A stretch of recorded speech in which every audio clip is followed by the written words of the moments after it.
Assalamualaikum warahmatullahi wabarakatuh.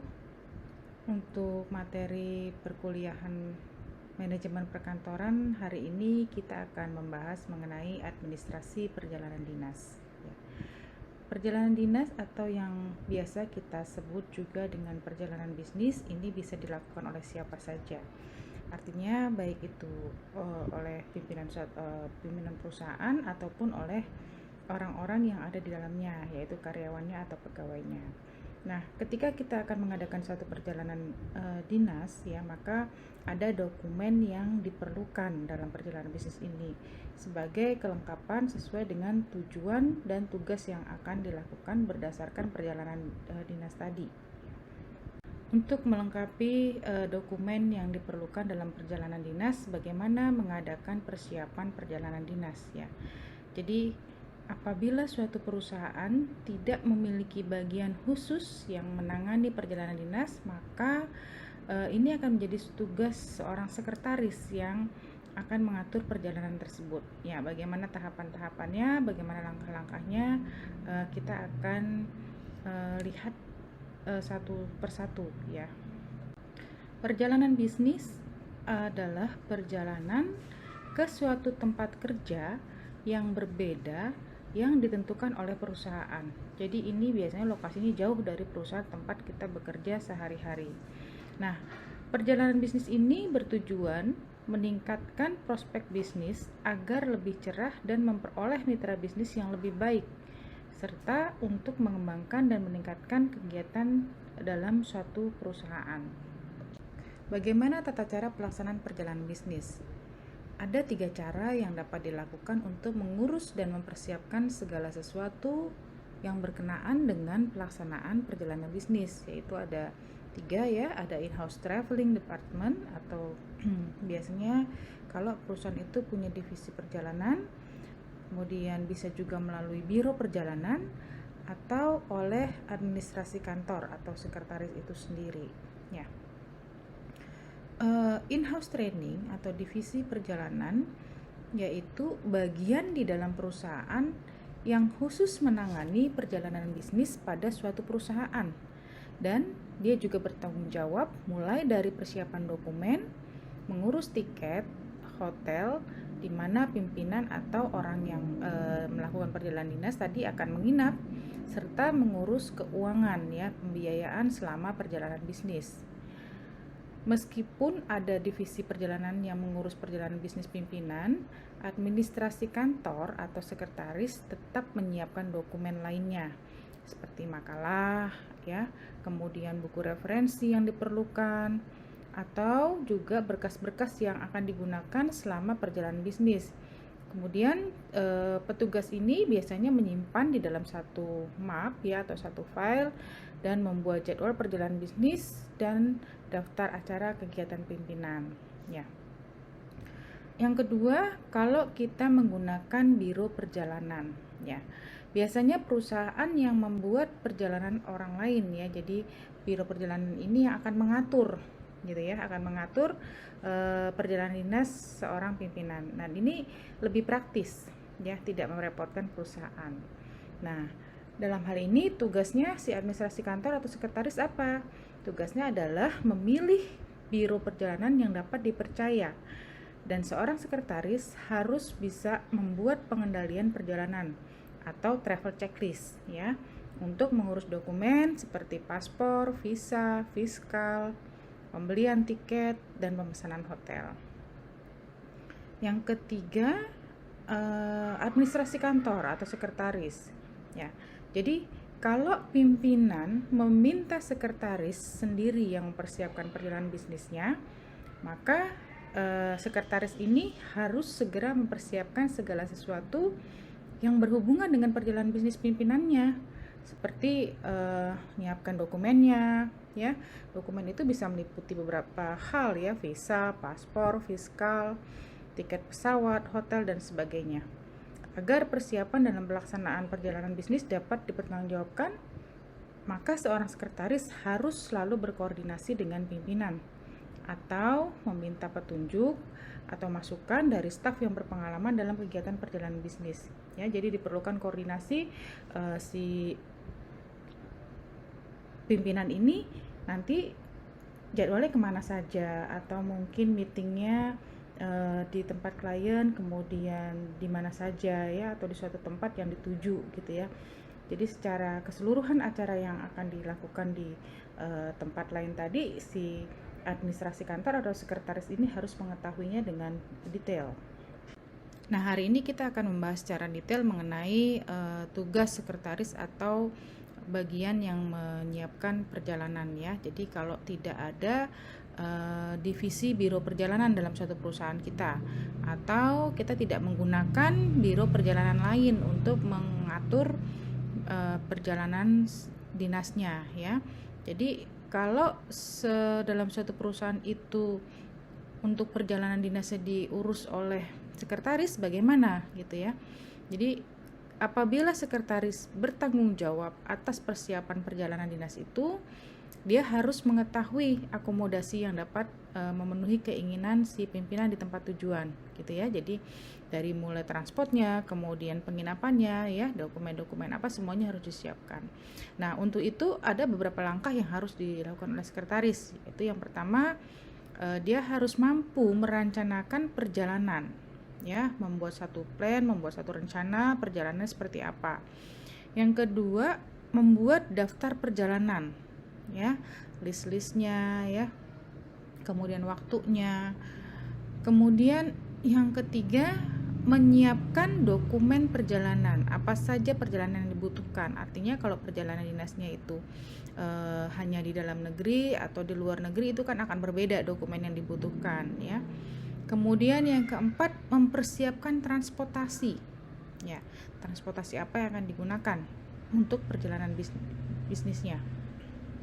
Kemudian berikutnya adalah menyiapkan akomodasinya atau penginapannya, akan menginap di mana selama perjalanan bisnis itu berlangsung gitu ya. Kemudian yang terakhir adalah menyiapkan biaya perjalanannya. Artinya si sekretaris ini juga harus mampu menghitung ya, berapa biaya yang harus disiapkan, termasuk sampai ketika nantinya perjalanan dinas ini selesai, si pimpinan ini kembali ke tempat asal ya. Jadi sampai menyiapkan laporannya, artinya bagaimana laporan pertanggungjawaban selama perjalanan dinas itu tetap harus dibuat gitu. Yang pertama adalah merencanakan perjalanan ya. Di sini seorang sekretaris harus mengetahui informasi-informasi apa saja yang perlu diketahui dalam merencanakan perjalanan dinas pimpinan ya. Di antaranya yang pertama adalah kota tujuan ya. Jadi ini misalnya perjalanannya itu di dalam negeri atau di luar negeri, kotanya mana gitu yang dituju. Kemudian jenis perjalanannya. Jenis perjalanannya itu apakah menggunakan pesawat misalnya, atau menggunakan kereta api atau kapal laut ya, atau menggunakan mobil gitu. Tadi kan berarti tergantung kepada kota tujuannya ya. Nah, kemudian tujuan perjalanan. Nah, tujuan perjalanannya gini, apakah selama perjalanan itu ada persinggahan atau perhentian ya. Jadi misalnya kalau perjalanan dinasnya ke luar negeri kemudian menggunakan pesawat, misalnya harus transit di mana gitu ya. Ini si sekretaris juga harus tahu ya tempat-tempatnya dan waktunya kapan ya ketika harus transit.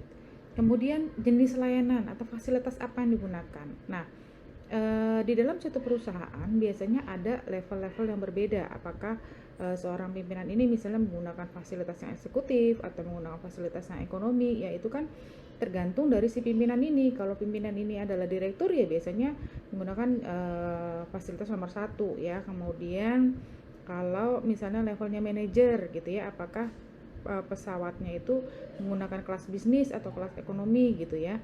Nah, ini juga si sekretaris harus mengetahui ya, karena ada pembagiannya, ada aturannya. Kemudian rencana atau apa saja yang akan dilakukan ya, keperluannya, kemudian permasalahan apa yang mau diselesaikan atau dibahas selama perjalanan dinas itu, maka si sekretaris ini juga harus mengetahui ya, supaya bisa menyiapkan segala hal yang dibutuhkan ya. Kemudian tanggal, waktu, hari keberangkatan dan hari kembalinya ya. tanggal berapa berangkat, kemudian jam berapa, kemudian harinya, berapa lama selama di tempat dinas ya, kemudian tanggal kembalinya ya. Ini juga si sekretaris harus tahu supaya dia bisa mengarrange dengan baik gitu. Yang kedua yaitu mempersiapkan daftar perjalanan ya, atau itinerary ya. Daftar perjalanan merupakan kombinasi antara daftar kunjungan perjalanan dan daftar janji temu ya. Meskipun demikian, daftar perjalanan dan daftar janji temu bisa disiapkan secara terpisah ya. Jadi tergantung kebutuhan ya. Sebuah daftar perjalanan biasanya berisi tentang hari, tanggal, waktu keberangkatan ya. Kemudian lapangan terbang biasanya berangkat dari mana, misalnya dari Cengkareng kah, dari Halim kah ya, atau stasiunnya, misal kalau naik kereta dari Gambir atau dari stasiun yang lain gitu ya. Kemudian nomor penerbangan, waktu kedatangan, dan nama hotel untuk setiap kunjungan ya, itu isinya ya di dalam suatu daftar perjalanan. Sedangkan untuk janji temu biasanya berisi tentang catatan hari, tanggal, waktu, dengan siapa ya ketemunya, kemudian di mana dan tujuan apa pertemuan tersebut diadakan.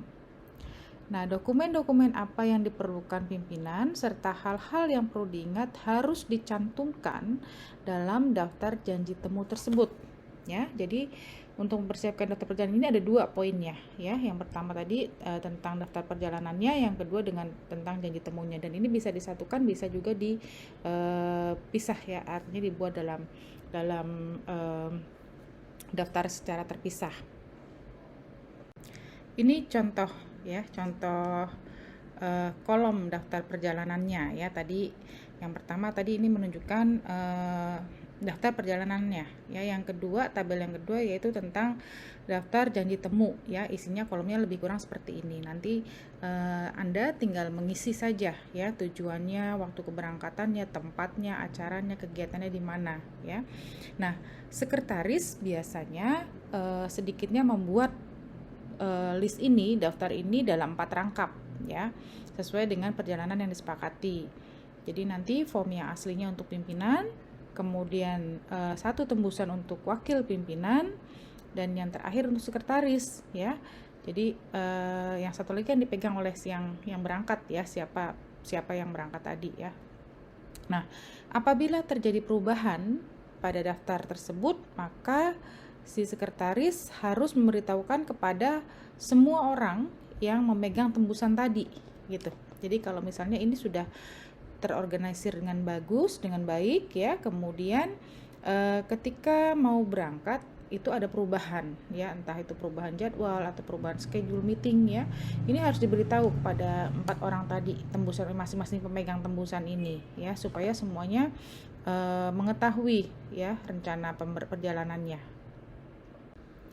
Yang ketiga, mempersiapkan dokumen perjalanan. Di antaranya ada tiket, kemudian kartu kuning ya, atau yellow card ya, ini untuk perjalanan luar negeri, ini harus ada ya. Kemudian surat tugas ya, biasanya di berbagai institusi baik swasta maupun pemerintahan harus dilengkapi dengan surat tugas ya. Kemudian paspor dan visa. Nah, ini contoh tiket yang digunakan. Tadi kita bahas mengenai transportasi untuk perjalanan, apakah menggunakan pesawat terbang atau menggunakan kereta ya. Ini harus dibuat sebelum pemberangkatan, itu sudah harus fix ya, sudah harus final waktunya kapan supaya bisa di-arrange dengan baik. Ini contoh yellow card ya, kartu kuning atau kartu kesehatan dikeluarkan oleh Dinas Kesehatan pemerintah untuk diberikan kepada warga negara yang akan keluar negeri ya.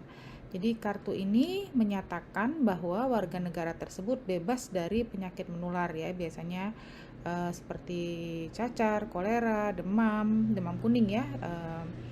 Kemudian kartu ini merupakan keharusan ya. Jadi kalau Anda akan memasuki negara lain ya, manapun, kartu ini harus ada karena sesuai dengan undang-undang yang sudah ditetapkan oleh WHO ya, bahwa kartu ini merupakan standar kesehatan internasional. Nah, ini adalah contoh kartu kuning ya, kolom-kolom apa saja yang harus Anda isi di dalam kartu tersebut. Anda harus lengkapi. Kemudian nanti ketika Anda tiba di tempat tujuan di bandara, maka kartu ini akan diverifikasi oleh petugas yang ada di sana ya. Ini untuk menjaga dan meningkatkan kewaspadaan terhadap bahaya penyakit atau virus-virus yang mungkin bisa masuk ke dalam suatu negara ya. Apalagi dengan kondisi sekarang ini pastinya lebih diperketat ya, tidak hanya ini saja syaratnya, mungkin ada persyaratan tambahan yang lain seperti harus ada surat bebas COVID ya, dengan yang sudah disyaratkan oleh pemerintah ya. Nah, ini adalah bentuk paspor ya, paspor yang harus kita gunakan ketika kita melakukan perjalanan di ke luar negeri ya. Jadi paspor ini juga merupakan satu dokumen perjalanan yang diberikan kepada seorang warga negara yang diberi izin untuk meninggalkan negaranya ya, untuk bepergian ke negara-negara di luar negara aslinya ya. Kemudian paspor ini digunakan sebagai tanda bukti kewarganegaraan ya, dan sebagai tanda bukti diri di negara asing tersebut ya, di luar negara kita. Jadi paspor ini sebagai bukti diri ya, kayak KTP-nya kita gitu ya. Nah, paspor merupakan tanda izin bagi pemegangnya ya. Jadi untuk bisa bebas melewati perbatasan-perbatasan negara yang dilaluinya. Jadi kalau kita melakukan perjalanan di perbatasan negara, biasanya itu akan dicek, diperiksa. Nah, dengan kita memegang paspor juga merupakan satu pemberian perlindungan kepada pemegangnya, baik dari negara sendiri maupun dari negara yang dikunjunginya ya, karena kita punya bukti diri ya secara legal, dan paspor ini diberikan oleh kantor imigrasi setempat. Di Indonesia, salah satu persyaratan yang harus dipenuhi oleh seorang yang hendak keluar negeri adalah pengesahan dari pemerintah ya, dan ini dikeluarkan oleh Departemen Kehakiman ya, bentuknya seperti berupa exit permit atau surat izin meninggalkan negara. Dan surat ini juga bisa diurus atau diperoleh di kantor imigrasi, sama seperti ketika Anda mengurus paspor ya. Kemudian ada lagi ini yang namanya visa ya. Visa itu berupa tanda masuk yang dicap pada lembar-lembar paspor, yaitu yang contohnya ada stempel-stempelnya ya. Nah, kalau Anda mengunjungi suatu negara tertentu, maka visa ini akan diperoleh melalui konsulat atau kedutaan negara yang bersangkutan ya. Untuk kunjungan yang tidak melebihi 2 minggu biasanya visa tidak diperlukan ya. Untuk orang-orang Indonesia yang pergi ke negara ASEAN biasanya itu tidak perlu ya, tapi kalau ada beberapa negara tertentu yang memang wajib ya harus mengurus visa ya, kayak misalnya kita mau pergi ke negara-negara Eropa ya, ke Amerika ya, itu lumayan agak lama mengurus visanya. Yang keempat adalah mempersiapkan transportasi ya. Tadi disampaikan transportasi apa yang mau kita gunakan. Misalnya kita menggunakan pesawat ya, maka kita harus tahu flight schedule-nya kapan, kemudian kita harus melakukan reservasi lebih awal. Nah, tidak hanya sampai di situ. Ketika nanti orang yang melakukan perjalanan dinas ini sampai di tempat, mereka akomodasinya dengan menggunakan apa nih transportasinya. Misalnya menggunakan mobil, apakah mobil itu nanti menggunakan mobil sewa atau sudah dijemput oleh misalnya perwakilan yang ada di sana gitu ya. Itu perlu di-arrange juga. Artinya harus dipastikan, jangan sampai ketika turun dari pesawat di bandara bingung, artinya nggak tahu nih harus menggunakan transportasi apa ya. Kalau sudah di-arrange dari sini, berarti biasanya sudah ada tuh yang menjemput di bandara ya, dengan tujuan-tujuan yang sudah dipastikan melalui jadwalnya. Ini adalah contoh catatan atau catatan status pemesanan ya, kalau kita melakukan reservasi untuk pemberangkatan dan kepulangan itu sudah langsung ya, sudah kita langsung tahu nih tanggal berapa kita berangkat, tanggal berapa kita pulang, kemudian flight numbernya berapa, kemudian kita duduknya di kelas apa ya, itu sudah ada semua termasuk jamnya ya, itu sudah terschedule dengan baik supaya si pimpinan tadi atau orang yang berangkat melakukan perjalanan dinas, dia tidak lagi bingung memikirkan nanti saya mencari tiket baliknya pulangnya seperti apa ya. Jadi udah disiapkan sejak awal ketika orang yang melakukan perjalanan dinas ini akan berangkat ya. Nah, yang kelima yaitu mempersiapkan akomodasi penginapan ya. Jadi selama melakukan perjalanan dinas nanti akan tinggal di mana ya. Nah, ini si sekretaris juga wajib melakukan pemesanan ya, termasuk kamarnya, kemudian kelasnya kelas apa, check-innya jam berapa, kemudian cara pembayarannya, check-outnya jam berapa, itu harus dikoordinasikan di awal ya. Karena terkadang kalau di-arrange oleh perusahaan itu nanti perusahaan juga wajib mengirimkan kayak semacam garansi letter kepada si pihak hotel gitu ya, bahwa ini atas jaminan perusahaan untuk pembayarannya tidak dibebankan kepada pribadi orang yang menginap di situ ya, sebagai orang yang melakukan perjalanan dinas. Yang terakhir, yang keenam adalah mempersiapkan biaya perjalanan ya. Ini meliputi uang ya, kemudian kartu kredit, kemudian cek bepergian dan laporan biaya perjalanan ya. Dan semua keperluan ini harus disiapkan sejak awal sebelum keberangkatan ya.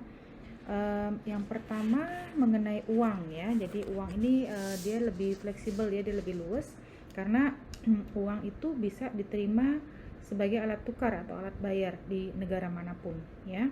Nah, apabila si pimpinan tadi mau melakukan perjalanan ke luar negeri, maka si sekretaris harus mengetahui mata uang apa yang digunakan oleh pimpinan tersebut nantinya di tempat tujuan ya. Karena uang ini bisa disiapkan dari sini, misalnya ditukarkan dulu ke money changer ya, atau misalnya dimasukkan ke dalam rekening, sebenarnya bisa juga ya nanti di negara tujuan diambil melalui ATM ya, itu sudah dengan kurs yang di sana juga gitu ya, dengan mata uang sana ya.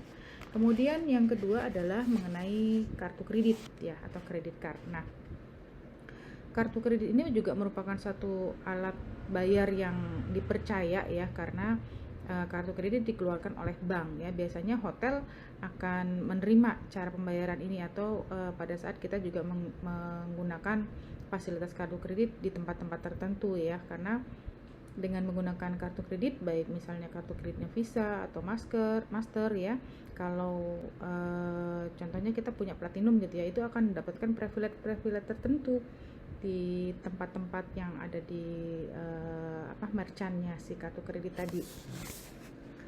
Kemudian yang ketiga adalah cek bepergian atau travel check ya. Nah, travel check ini juga merupakan alat pembayaran yang semacam cek dia ya, dan ini memang diciptakan atau dikeluarkan khusus untuk orang-orang yang bepergian dan dapat diuangkan pada bank yang mengeluarkannya atau pihak-pihak yang ditunjuk. Nah, di dalam travel check ini biasanya sudah dituliskan ya, dikeluarkan dalam pecahan tertentu ya, jadi ada currency-nya, itu sudah jelas tertera di situ semua ya. Kemudian yang terakhir adalah laporan biaya perjalanan. Nah, laporan biaya perjalanan ini kalau perjalanan dilakukan oleh karyawan atau oleh pegawai, biasanya kan kita yang langsung membuatnya ya. Tapi kalau seorang pimpinan karena di-arrange oleh sekretaris, maka sekretaris nanti yang bertugas juga menyiapkan atau membuat laporan ini. Dengan cara bagaimana dia akan berkoordinasi dengan pimpinan tadi yang sudah kembali ke tempat asal ya. Jadi ketika si pimpinan ini sudah kembali ke tempat asal, dia harus berkoordinasi tentang hal-hal atau segala macam berhubungan dengan perjalanan dinasnya, termasuk biaya-biaya yang dikeluarkan ya, laporannya bagaimana, mungkin memberikan kwitansinya, kemudian notanya kepada sekretaris tadi. Kemudian sekretaris akan membuatkan laporannya, karena si sekretaris kan mengetahui dari awal ya, ketika dia harus mereservasi tempat ya, tempat menginap, kemudian dia harus membooking tiket ya, dan semuanya si sekretaris ini paham betul ya, dari awal berangkat sampai akhir. Maka laporan ini harus dibuat ya, nantinya akan menjadi satu laporan keuangan perjalanan dinas ya, dan laporan perjalanan dinas ini juga masuk ke dalam laporan keuangan perusahaan ya. Jadi segala hal yang berhubungan dengan perjalanan dinas si pimpinan tadi, maka si sekretaris juga menyelesaikannya sampai di akhir. Baik, demikian mengenai materi hari ini, administrasi perjalanan dinas ya. Bagi teman-teman yang ingin bertanya ya, akan kita buka sesi tanya jawab setelah saya menutup materi ini ya. Saya stop share ya. Terima kasih.